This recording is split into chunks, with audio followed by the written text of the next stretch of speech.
This is our 100 subscriber special. It's not a huge milestone, but it is a milestone, and I appreciate every single one of you that has subbed to this channel.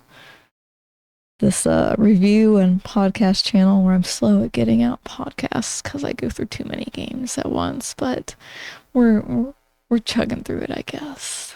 But yes, thank you guys. It's very much appreciated. I'm glad you like my videos, my reviews. I've made them lean toward a more goofy kind of style of reviews rather than my older videos. If you go through them, there's like maybe 3 pros and 2 cons, and they're kind of like very specific of what would knock off a star and what would gain one. And so the ones that I make now are kind of just goofy, like you can pet the cat or you can't pet the cat, and it doesn't take away a star from the game specifically. It's just my little nitpicks that don't pertain to anything gaming wise. But yes, thank you guys, and let's get to this first podcast episode. Hello everyone, and welcome to another episode of Not Now Mom, I'm Gaming.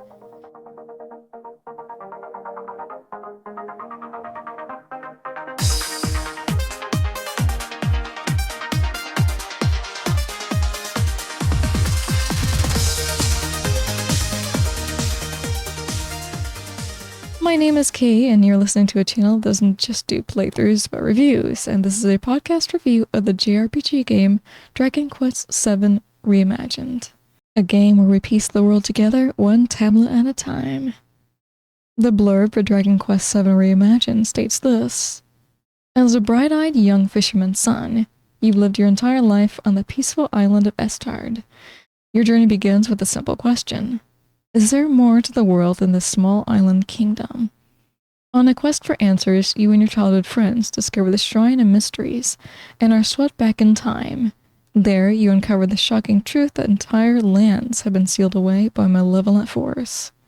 The fate of the world now rests in your hands. And here's the trailer.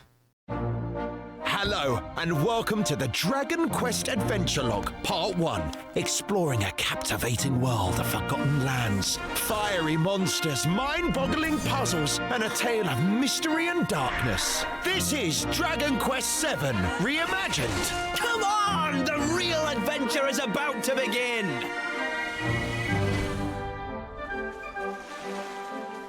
You start your journey on the only island you've ever known, Estard. Is there more to this world than this small island kingdom? I know I want to find out. After discovering the Shrine of Mysteries, woohoo! You and your 2 childhood cronies are swept back in time, where you uncover the shocking truth that not everywhere is wonderfully peaceful. Uh-oh. Entire lands have been sealed away by a malevolent force. The fate of the world now rests in your hands. There's more to the world than this island, and you're going to prove it. This is so exciting! There are these tablets, strange artifacts with mysterious powers that have been broken up and scattered across the land. But finding them is only the start of the adventure. Here I come! They seem to take us back to worlds of the past. These lands are riddled with evils you can't possibly imagine. Just shut up. But there are plenty of good folk worth saving here. Oh! So let's knuckle down. Anchors away! Each forgotten land seems to have its own tale to tell. Such as Frobisher, where Faraday Castle is overrun with automata. Robotic soldiers hell-bent on laying waste to anyone who gets in their way. Then there's the haunting melodies of Hardley-Pool. How wonderful! That seem to make the townspeople vanish in the dead of night. Or the mystery surrounding the departure of Albalad's very own queen. After their temple became overrun with terrible monsters. Or the poor soul's caught in a rather amusing curse in Larka. Let's go and investigate. And the vibrant flaming festival of Emberdale, where the locals toss fire back into the core of the volcano. There's lots more to discover, but that's for another day, my friends. See you on our next adventure into this enchanted world of Dragon Quest VII Reimagined. Keep in mind this is an episodic review where I take you through the game and voice my opinions on certain moments. I upload segments of the game to talk through them, and once complete, I'll combine them for easier watching. If you like this content, feel free to peruse our Patreon, found in the link in the description. There will be spoilers going forward. Enjoy. I'm so stoked to be playing this game, you guys.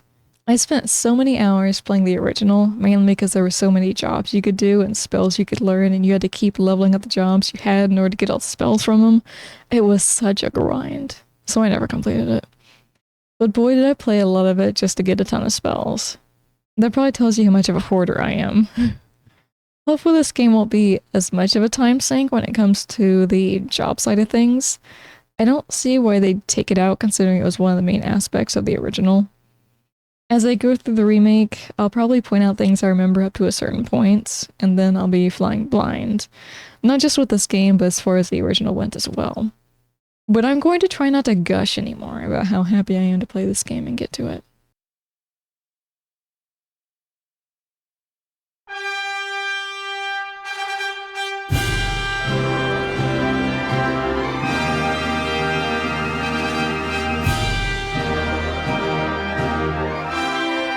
I know I'm stopping already, but man, this music is so nostalgic for me.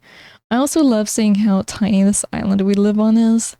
There's really nothing to do here, and I can't believe the townsfolk haven't completely lost their minds by how mundane it must be to live here. Everyone knows you. You probably can't get away far enough when you just want to take a break and breathe.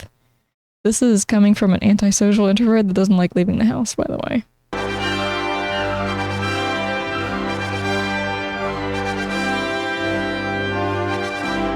Oh my gosh, the panning into a room and us drawing our one continent on this map. You know we're freaking bored at this point, right? Dude, the character model is great. Cartoony and expressive. Not Prince Kiefer? I always want to say Kiefer whenever I see his name. It's Kiefer. Over here asking us to get the heck out of here and do something that'll get the both of us in trouble.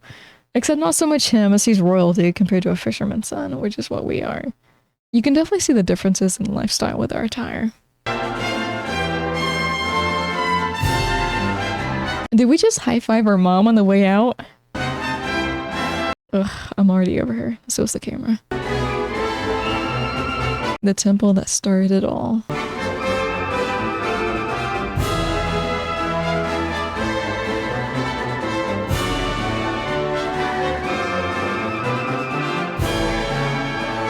The comedic value from our characters is so fun to look at and watch, with Kiefer being the hero and carting me and Maribel off.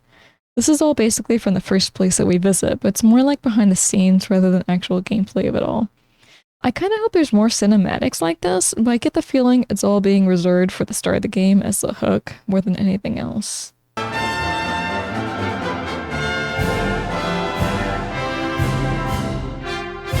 And there's the volcano region where the boss definitely whooped my ass on my first playthrough of the original. Love me some Gabo and his wolf friends. It was Gabo, right? As of this moment, I haven't yet met him in the remake.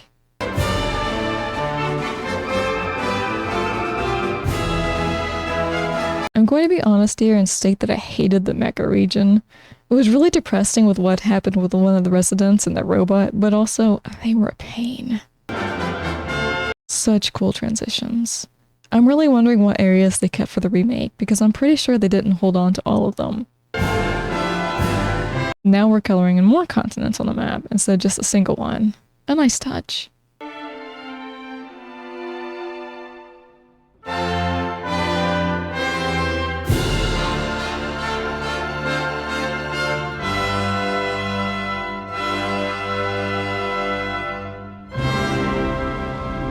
By the end of the scene, I don't know who those other new characters are, so they may be from the portion of the original that I never got to. Unless the old man is the one that's acquiring residents to start up a brand new town. That was a thing in the original.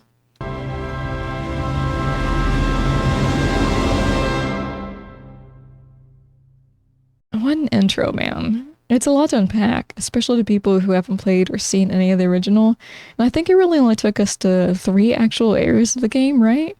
The forest area with the temple, the volcanic area, and then the mecha area.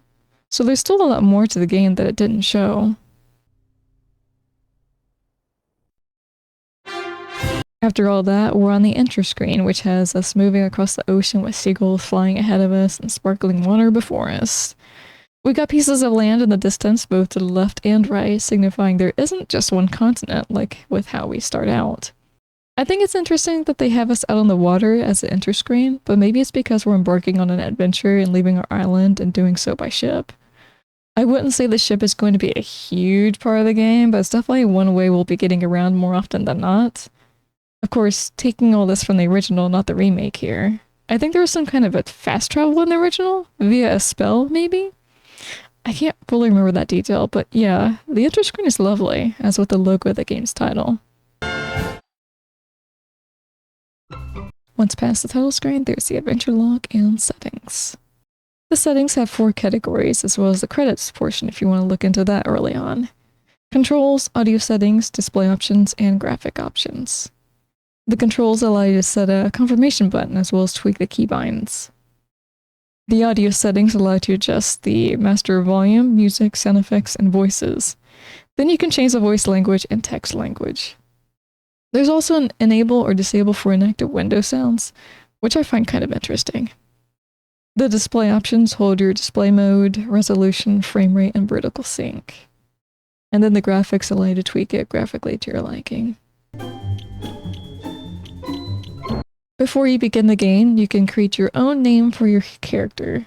I, of course, went with K.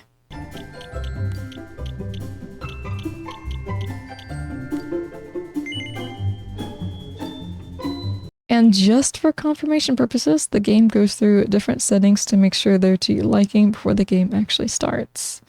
This is where you can choose your playstyle. There's easy, medium, and tough, as well as set freely, which allows you to adjust the information on the right, I believe. I'm with medium for this playthrough.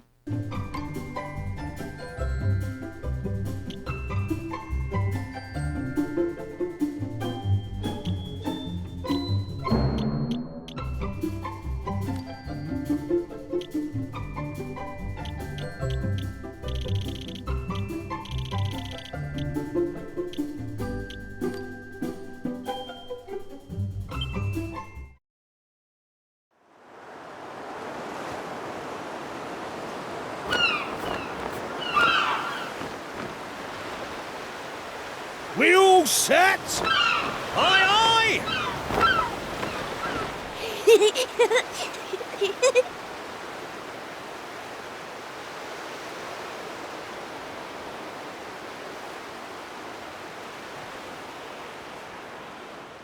Right, that's enough for one day.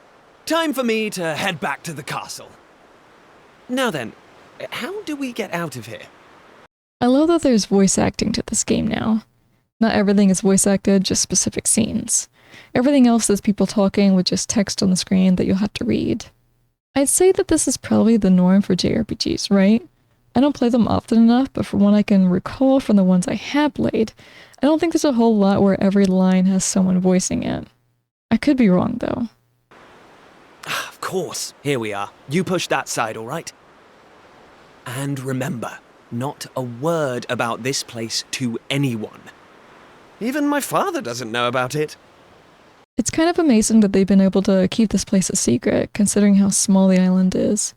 We can't be the only adventurous sort. There can't be so many people that want to just stay in their lane. There's more to the world than this island, and we're going to prove it. Okay, 1, 2, 3!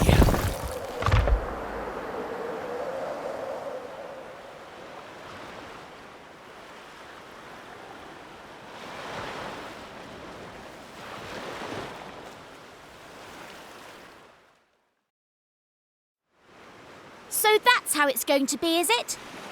You're still not going to tell me what you're up to? Why does Maribel remind me of a snooty Hermione? There are options to choose in this game, and I don't know if any of them really change the direction that you take. For instance, most of the time when you tell Maribel no, she'll just whine and complain, but she does what she does regardless, even if it means she makes us change our no to a yes. Huh? So you're not going to tell me? If you take a moment to progress the conversation, there's text in the upper left that shows you can skip a scene or put on autoplay for scenes. I'm so happy that they placed an autoplay feature since the characters do most of the talking. The autoplay doesn't affect conversations that aren't voiced, so you don't have to worry about them going faster than your reading capability. If you don't have the autoplay on, continue the conversation will emit a high-pitched beep that can become annoying to listen to after a while. Well, I don't care anyway, because I'm not going to waste my breath asking you again. But you haven't heard the last of this. I'm going to find out what you're plotting, and I'm going to tell everyone. So there. I almost forgot. Tomorrow's the day of the pilchard harvest. I'd better be getting off to bed. And so had you. It only comes round once a year, you know. See you later, Mr. Mysterious. Her run cracks me up. She's watched too much Naruto. You get your basic controls of moving around and running, as well as interacting with different objects and tapping into the menu.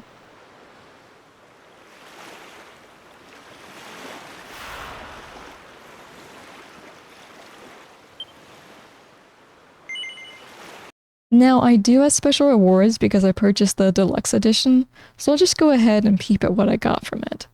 I highly doubt it'll be a game changer for anyone. It's different outfits and equipment as well as extra items as far as I know off the top of my head, but I do enjoy me some outfit choices in video games, unlike the real me. The real me typically goes for jeans and a shirt that insults people. So the special rewards I get are as follows. Arena, the Road to Regal Wretches, which is for a battle arena so I can fight against legendary lethal villains I know and loathe. I wonder if this means they'll be bringing enemies in here from in the game that I met already, just so I can whip their butt again. Also, I remember the arena they're talking about, I think. It's in the same area where you get your class changed in the original game.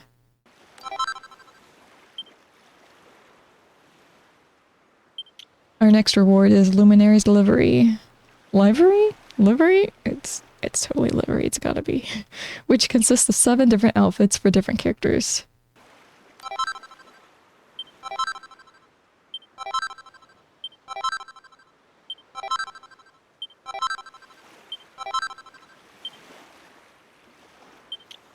The jam-packed swag bag gives additional weapons and rings and items.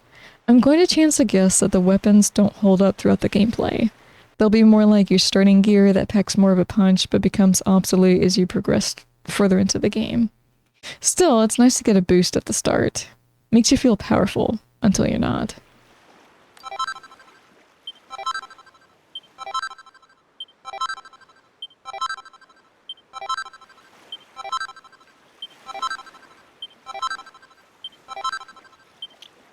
Early bird seeds give you 3 seeds of proficiency, which is what I think they're calling the jobs you can take on this time around. And Trodane Togs, which has a special star icon next to it, so I'm not entirely sure what that is at the moment. It says it's an outstanding outfit, though.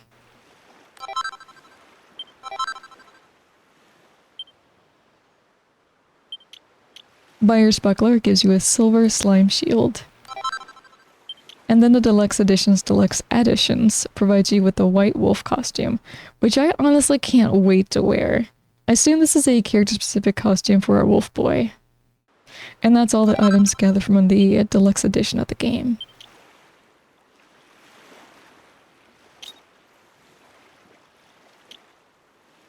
It looks like some of the rings from the Deluxe Edition are actually monster hearts. They can go into the accessory slots, which is why I thought they were rings, but they actually have perks to them. Besides the Deluxe Edition, you can find them in chests throughout the game or from select enemies. The game also teaches you how and where to change your character appearance. I switched to Trodane Tog's outfit for now.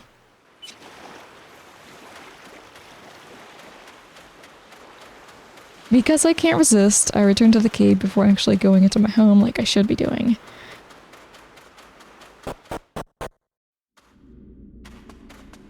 I find it hilarious that we break barrels by picking them up and smashing them on the ground. I love it. So much better than just looking in them. And of course I can't move the rock on my own. Makes sense. Before I go further, I want to say I love our character UI for our stats and such down at the bottom right. Has our face, level, and icon for our vocation that we'll look more into a little later, our name, as well as HP and EP. It's small but holds all information we need out of the way. I'm also pretty sure you can hide it if you want with the press of a keybind, so if you see it disappear, I found the keybind. I don't mind it being on the screen though, or the mini-map for that matter.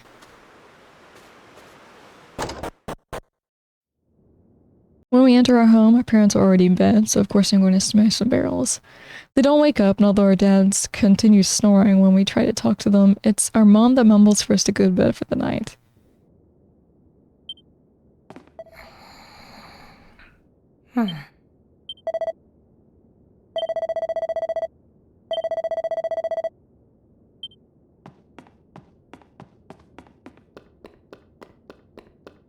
It's kind of interesting that in the original game we could look into the sacks that are hanging on the walls for items, but not in this game. We're just sticking to breaking pots and barrels and looking through drawers.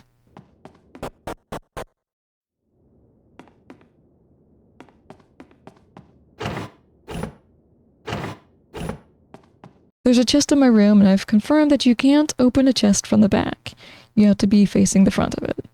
My, how far we've come in video game logic.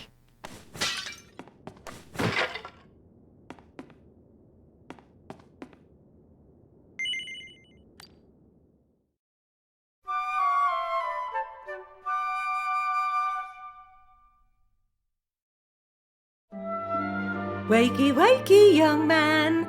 You can't stay in bed all morning.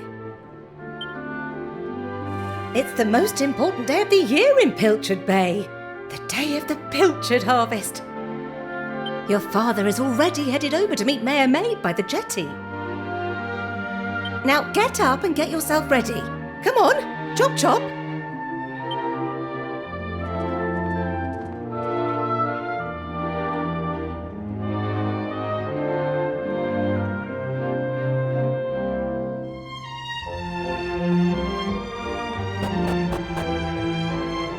All set?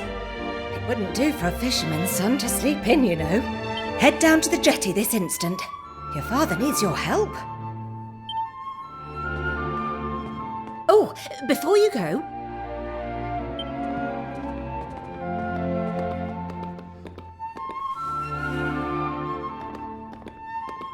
take this to your father, will you?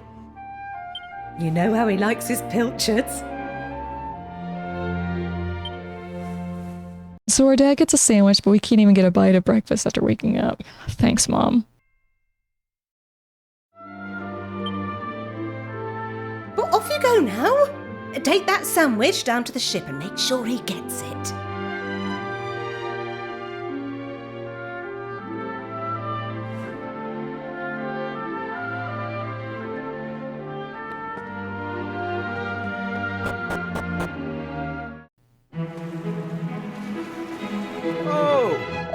I'm not sure why this man thinks setting up an item shop right outside my house is ideal.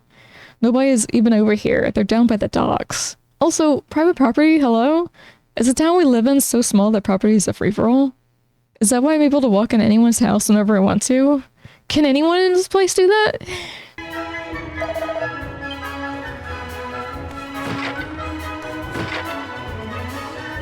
Guys, we can pet the cats. My own cat was laying in front of the monitor while I was typing the script, and she started smacking my hand whenever I used the keyboard. I guess I was being too loud while she was trying to nap, so I had to move my keyboard to my lap to type on it. Needless to say, she left.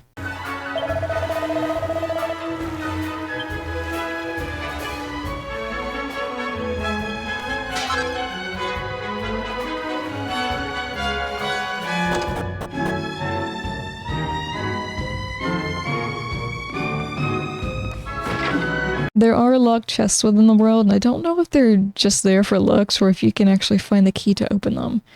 Maybe at some point, when all the continents are unlocked, everyone will be so happy with the progress I made that they'll allow me to take what's within these chests. But for now, I'm just a kid who's trying to be a thief in an item shop. The chest is clearly staying locked. I respect your opinion, Pollock, but I don't see why we can't just head to the usual fishing spot. When the ocean tells me something, I have to listen. I've been studying the currents and tides, and we need to cast our nets elsewhere this year. A fisherman's job is to follow the fish. Where they go, we go. End of story. You're not wrong, but the thing is... Oh, look who's here. You've come to give your father a hand, I take it? You took your time, my lad. Now, are you ready to actually do some work for a change? Oh, the first things first. Please tell me you brought me one of your mother's sandwiches. Oh, I'm famished.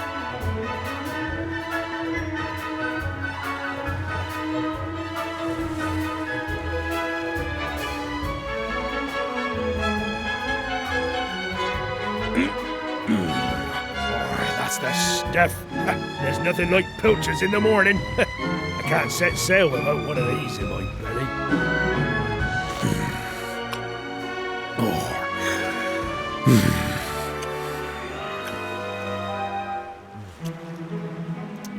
Oh, stop staring at me like that, lad. You put me off my pilchards. You want to swab the decks or something?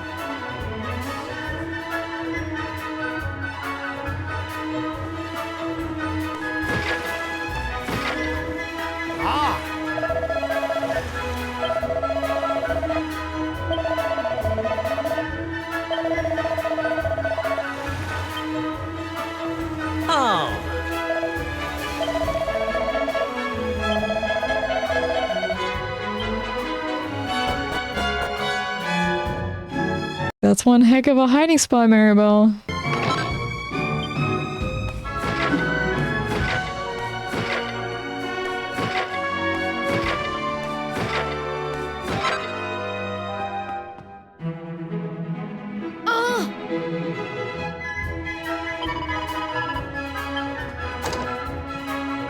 Yes?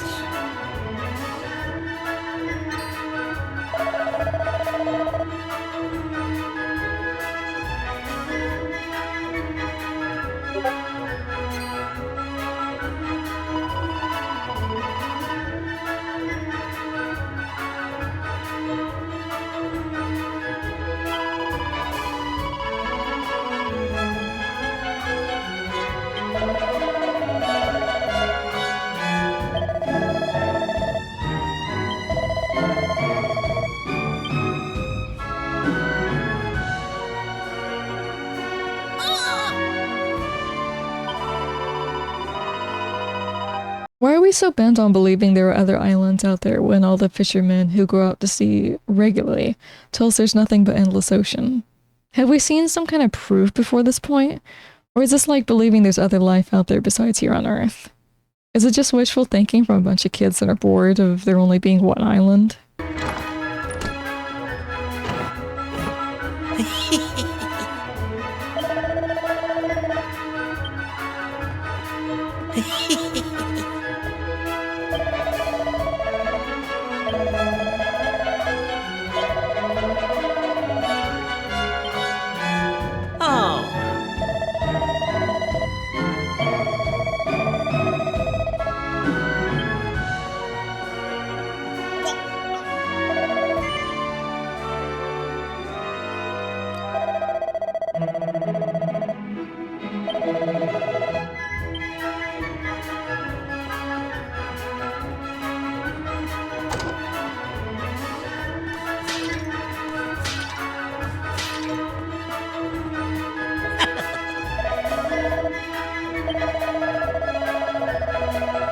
I'm surprised people are like, oh, you and Maribel would be a fine couple, or something like that.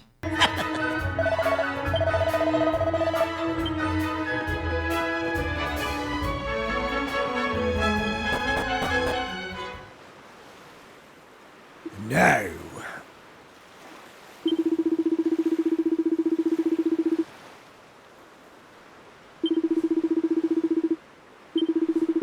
Everyone says I'll be a fine fisherman like my dad one day, but do we even know how to fish? Surely if we did, there'd be some kind of fishing mechanic, right? Are they all secretly thinking I'll never be as good as my father and just giving me words of encouragement? Wait, the mayor's going with them? Why is the mayor going on a fishing excursion? Shouldn't he be staying with the town? Is that what mayors do? If they didn't like how he ran this place, they could literally toss him overboard and say he fell trying to pull in a haul of fish. Oh my god. Would that make Maribel the mayor? She's his daughter, right? In that case, he's safe.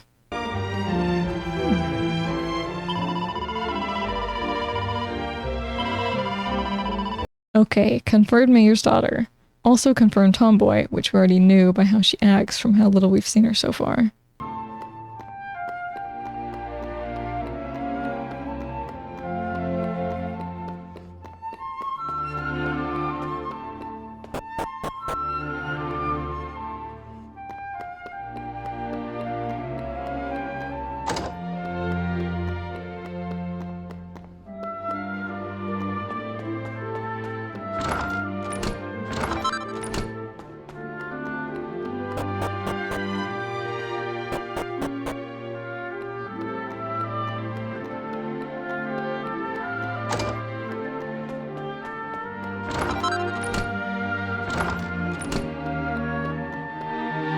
I'm glad they kept the mirror portion of the original in this one. You could look into a mirror over and over and it would keep spilling out different goofy lines.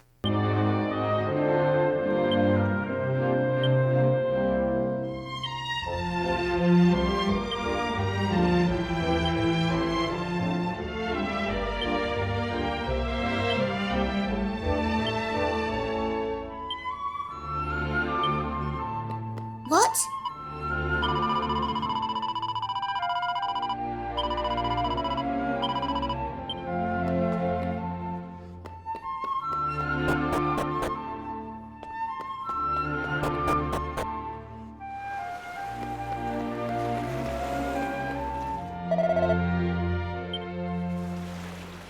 Thanks.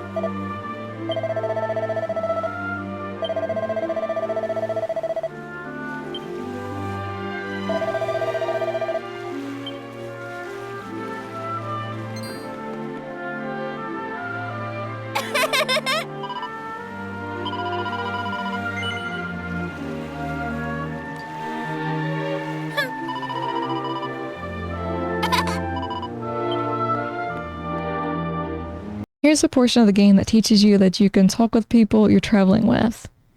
Basically, their portrait appears on the right of the screen, they have something to say. This is probably one of the more annoying features this game has, because while it's nice that you can chat with them, say, after you've done something productive, they do tend to repeat some things constantly that has to do with the objective you need to do, as if you constantly forget and need reminding. You kind of get fed up with them repeating the same thing that you no longer really want to talk to them when their icon shows up. And it's not exactly necessary to do so, it's just a way to break the silence, kind of. Hey!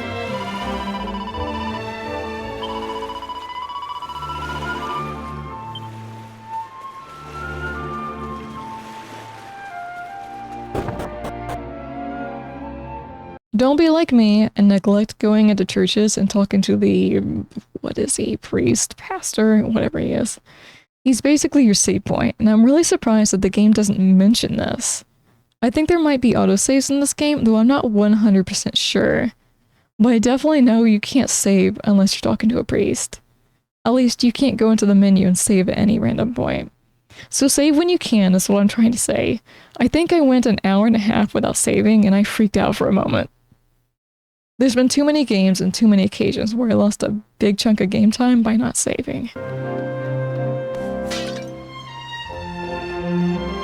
This is the first sparkly thing I found on the ground, and I thought it was going to be an important item. It was 1 gold.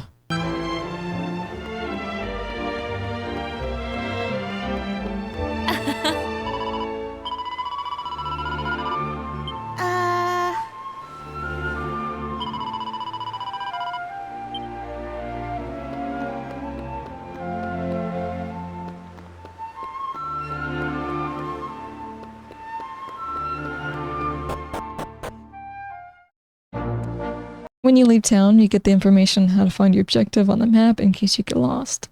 Though again, I doubt you will, considering your traveling companion is a walking reminder. By opening the map, you get more information pertaining to it. Pretty generic stuff if you ask me.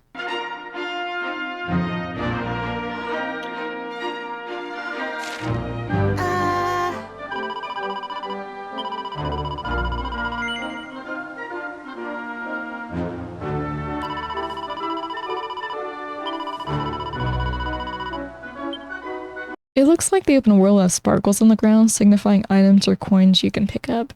Kinda like how Ni no Kuni 2 did it. I honestly thought this would be a game where the only items you could gather would be from chests and barrels and such. Doesn't seem like that's the case, so maybe they're encouraging us to explore the world rather than go from one place to the next. Though I'm not so sure because our island is incredibly small and there's not much to look at exploration-wise.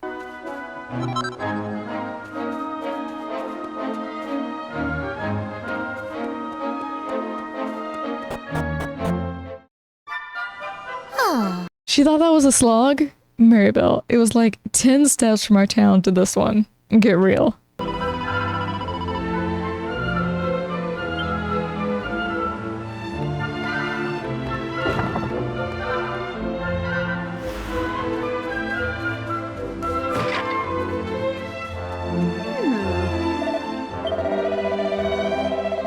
Is she allowed to talk about the prince like that? Saying that the town would be perfect if it weren't for him and one other? Does she realize I'm his friend that's still like getting married to the king?